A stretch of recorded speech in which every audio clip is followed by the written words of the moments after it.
Hi everybody, meet Timmy. Today, Timmy's going to learn about psychology and advertising.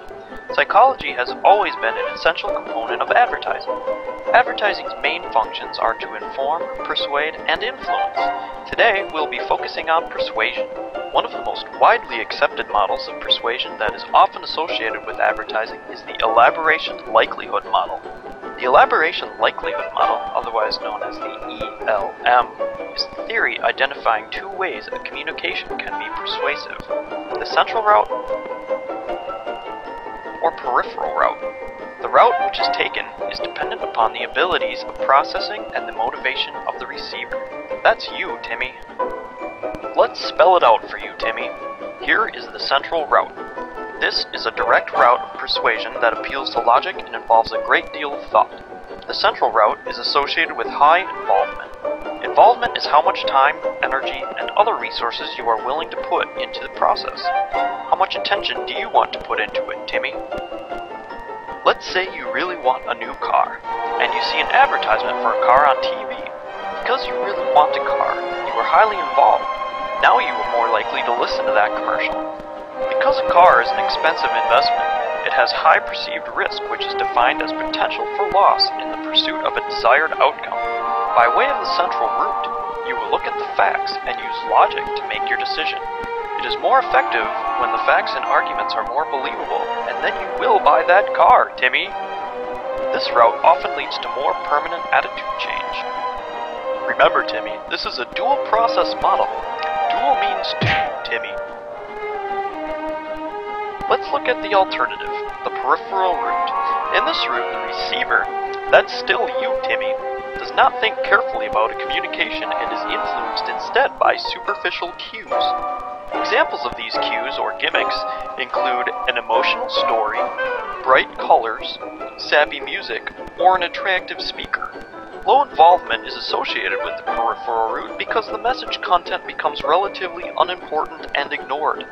The results of the peripheral route are more temporary and subject to change, as these cues play to the senses, emotions, and feelings. Yes, that's right, Timmy. Feelings. And now a word from our sponsors. Today's program is brought to you by Colors.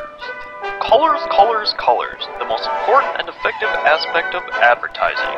Psychologists report that color impression can account for 60 to 70% of consumer reaction. Let's meet the colors. First up is red. Red increases blood pressure, heart rate, appetite, grabs attention, and stimulates quick decision making. Meet pink. Pink is associated with sweetness and is often used in the sales of candy and pastries.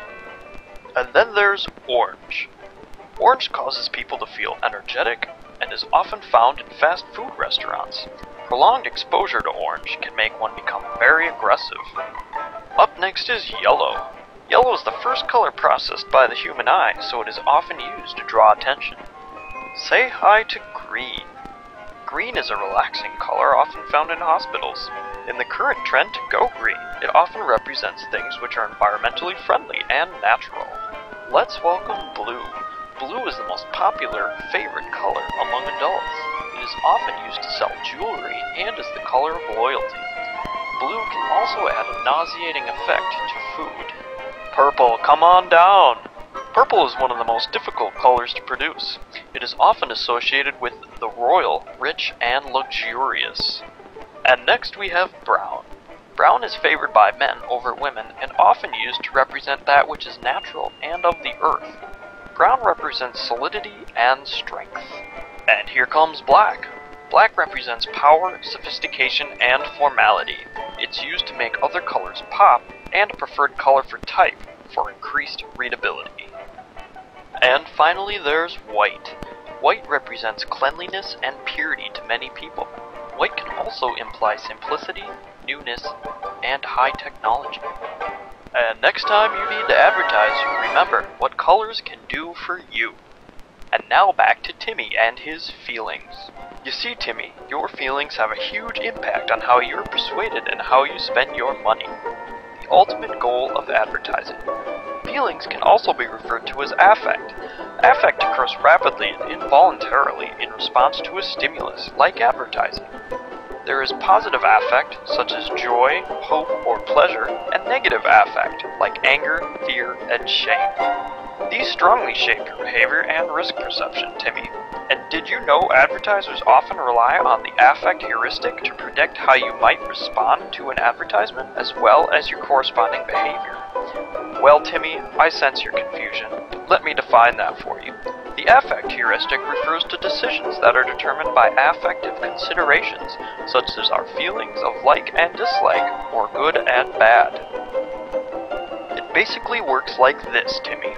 If a stimulus arouses a negative effect, the receiver, haha, yes, Timmy, that's still you, will perceive the risks as higher and the benefits potentially lower.